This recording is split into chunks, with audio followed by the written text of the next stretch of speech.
If Epictetus had walked on 4 legs, he might have looked like an elephant, calm in crisis, anchored in the moment, possessing nothing but lacking nothing.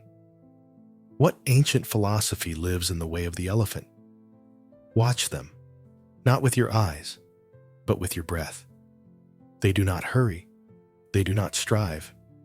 An elephant moves as if time itself is an illusion, as if the only clock worth obeying is the slow rhythm of the earth beneath its feet. There's a silence to them that feels earned, a stillness that doesn't suggest absence of thought, but depth of it. They are not empty. They are full of memory, of intuition, of things not easily spoken. We often think of strength as noise, as resistance, as domination. But what if real strength is something quieter, something slower, something like patience? If there is a creature on this earth that has mastered the art of being rather than constantly becoming, it is the elephant. So what can these ancient beings teach us about ourselves? About what it means to live with dignity in a chaotic world, to remain unshaken when storms rise, when the path disappears, when others run? Perhaps the elephant does not preach Stoicism, but lives it, not as doctrine, but as breath, not as suppression of emotion, but as integration, a peace treaty with reality. In this reflection, we'll explore what elephants, these gentle titans of time, reveal about inner strength, not the kind that lifts or conquers or screams, but the kind that endures, that remembers, that walks forward anyway. Because sometimes the wisest teacher doesn't speak at all. And so we begin, not with a roar, but with a footstep in the dust, a question lingering in the heat.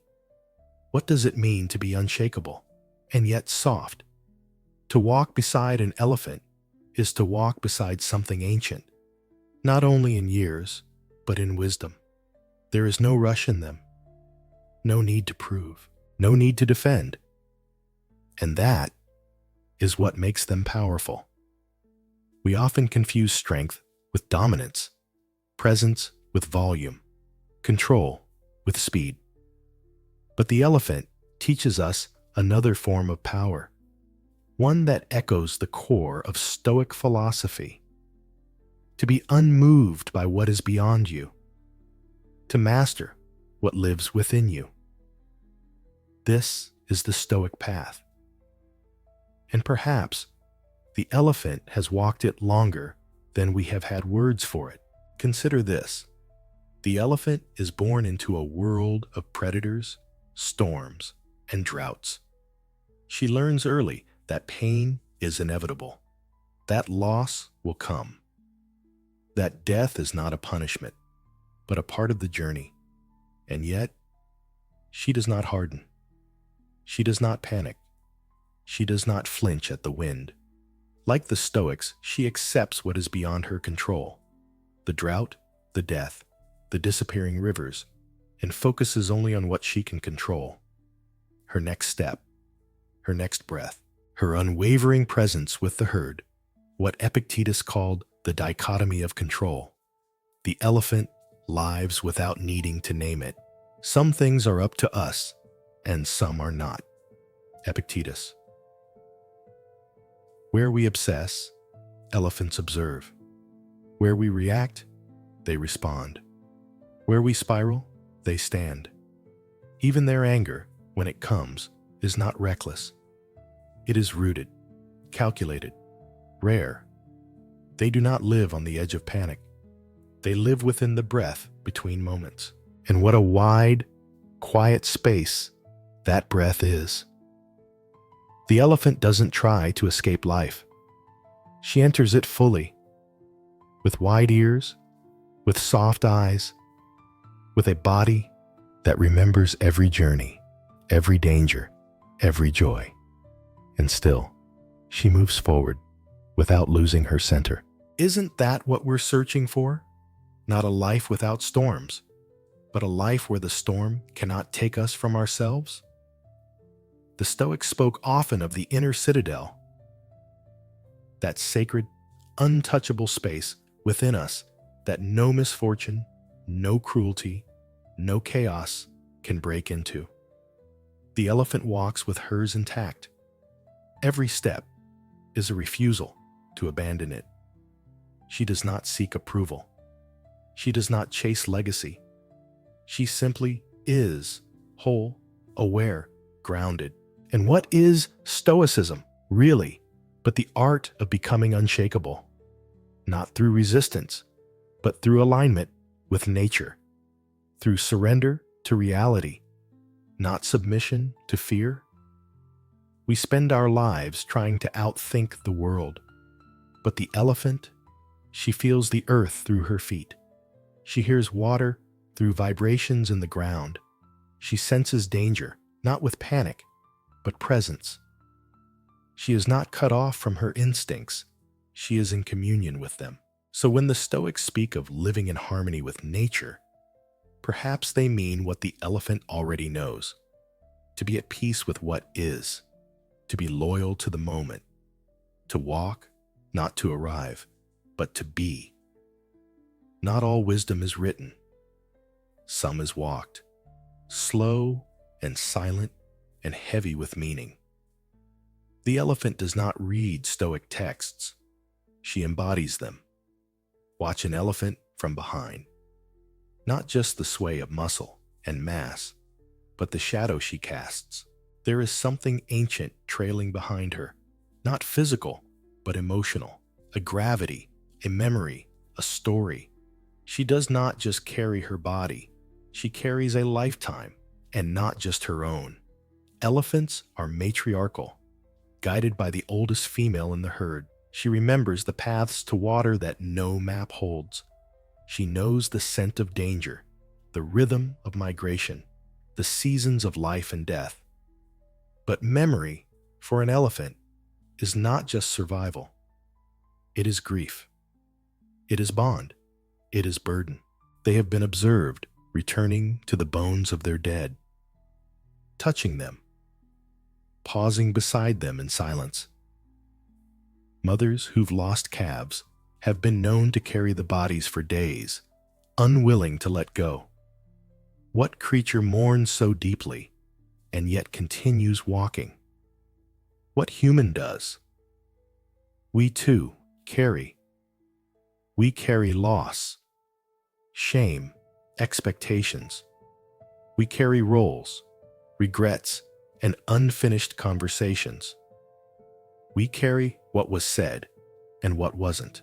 But unlike the elephant, we often carry these things unwillingly, unconsciously, as if dragged by our own past. The Stoics remind us pain is not in the thing itself, but in our judgment of it. What we resist persists. What we accept transforms. Don't hope that events will turn out the way you want. Welcome events in whichever way they happen. Epictetus. The elephant does not argue with reality. She does not rage at the river for drying up. She does not curse the sun or mourn in bitterness. She carries and continues. That is amor fati, the love of fate. Not passive acceptance, but an active embrace of life as it is. The Stoics ask us not just to endure hardship, but to love it, to say, this too is mine, this weight, this wound, this lesson, not because it feels good, but because it forms us, shapes us, grounds us. Look at the elephant. Her skin is thick, cracked, weathered, not in spite of her story, but because of it. The sun has kissed her back 1,000 times. The wind has carved her silhouette, and still she walks, not to escape the past, but to carry it forward with grace. Isn't that the truest kind of strength? Not the denial of pain, but the dignified bearing of it? We often believe that healing means forgetting. That peace means lightness, but maybe peace is something heavier than we thought. The quiet agreement to carry what cannot be changed without letting it bend your spine. The elephant teaches us this with every step. She does not compartmentalize her grief. She does not outsource her pain. She walks with it, side by side. And in doing so, she is not diminished. She is deepened. To carry is not to be crushed. To remember is not to be broken. To hurt is not to be weak. We too can be strong and soft, tired and wise, wounded and walking. The world will not stop handing us weight, but we can learn to carry it differently. Not with resentment, but with rhythm. Not dragging it behind, but placing it on our shoulders, balanced, steady, like a matriarch who knows the way home. So the question isn't how to drop the weight. The question is, how do we walk with it? And the elephant answers, one step at a time. No elephant walks alone for long. Even in the vast openness of the savannah, where space stretches into silence, they move together, not out of fear, but out of something far deeper, a kind of ancient loyalty, a bond without noise, without performance, without need for constant affirmation. In the elephant herd, everything has a rhythm. The youngest stumble forward, the oldest walk behind, keeping pace, and watch. When one pauses, the others sense it. When one grieves, the others stand still. There is no instruction, no command, only presence. We often think of strength as something solitary, the lone hero, the individual will. But what if real strength is shared? What if the greatest support system is one that speaks not in words, but in walking beside you? The Stoics believed that virtue, the highest good, was not just personal excellence, but harmony with others. To be just, to be patient, to be wise, not only for yourself, but with others. To live in accordance with nature, which includes the nature of our relationships. And elephants understand this. When a calf is born, the entire herd circles around her. Not for a ceremony, not for celebration, for protection, for warmth. They do not speak. They surround. A wall of silence that says, "You are safe here. We are with you." When a member of the herd falls ill, the pace slows. The journey waits, because the well-being of one affects the rhythm of all. How rarely do we allow that in our own lives? To move at the speed of care? To let someone's pain slow us down without rushing them forward? The herd does not fear slowness. It fears separation. And yet we, so often, wear independence like armor, as if needing others makes us fragile. But elephants show us to walk together is not weakness, it is wisdom. To be seen in your weariness and still accepted is a kind of healing that has no words. Even in death, they do not abandon each other. They return to the bones. They linger. Some scientists call it memory. Others call it mourning. But maybe it's something simpler and deeper. Love without possession. Presence without control. There is no ego in the herd. No hierarchy that shouts. Just the quiet understanding that survival is not a competition, but a collaboration. Seneca wrote, "We are members of one great body, created to work together, like hands, feet, and eyes." The elephant herd lives this truth, not as a philosophy, but as a way of breathing. So perhaps the question isn't whether we are strong enough to stand alone, but whether we are humble enough to stand with, to let our silence speak when words would only scatter meaning, to walk beside someone without needing to fix them, to offer our presence, not as a solution, but as shelter. The herd does not carry you, but it walks beside you until you can carry yourself again. That, too, is strength. The savanna does not always whisper. Sometimes it roars. Storms rise like gods, without warning, without mercy. The sky splits open. The wind howls across the plain like a thing enraged. Trees bend until they snap. Dust becomes a wall. Rain slashes sideways, and somewhere in that chaos, the elephants stop. Not out of confusion, not out of fear, out of awareness. They do not scatter like birds. They do not stampede like frightened deer. They pause. They become still. What creature meets the storm with stillness? And yet, there they stand, skin-soaked, eyes wide, unmoving, listening, waiting, rooted. The young may tremble beneath the legs of their mothers, but the matriarch does not flinch. She has seen storms before. She knows. Panic changes nothing, and a noise solves nothing. It is not the force of the storm that destroys us. It is the chaos we allow inside. This is the lesson of the elephant. This is the practice of the Stoic. You have power over your mind, not outside events. Realize this, and you will find strength. Marcus Aurelius' stillness is not the absence of emotion. It is the discipline to feel fully without being swept away, to breathe when the instinct is to shout, to wait when the instinct is to run. We so often react.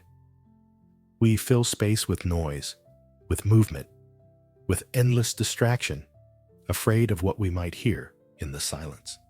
But the elephant is not afraid. She listens. Stillness is her wisdom. She knows that what passes overhead, the storm, the fear, the wind, does not have to pass within. This is Stoicism lived in the body. To be grounded while the world changes.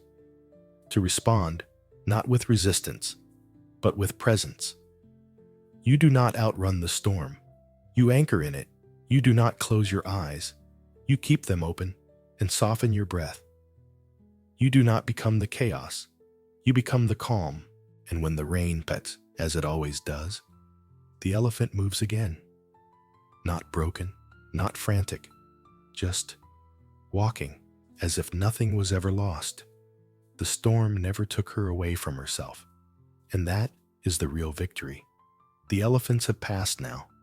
Only their footprints remain, pressed into the dust like soft echoes. You could miss them if you weren't paying attention. But look closely, and you'll see a trail not just of movement, but of meaning. A reminder, stamped into the earth. You were here, and you walked with grace. They leave behind no cities, no statues, no monuments carved in their likeness, and yet their presence lingers longer than ours often does, because they do not seek to leave something behind. They seek only to move through the world without disturbing its balance. And isn't that the paradox of true strength? That it leaves the lightest footprint? We who build and chase and strive, what are we actually trying to leave behind? A name? A legacy? A noise loud enough to outlive our silence? But the elephant teaches us something else. That your life is not measured by what you accumulate, but by how deeply you inhabit each moment. That real strength is not in how much you hold, but in how gently you carry it.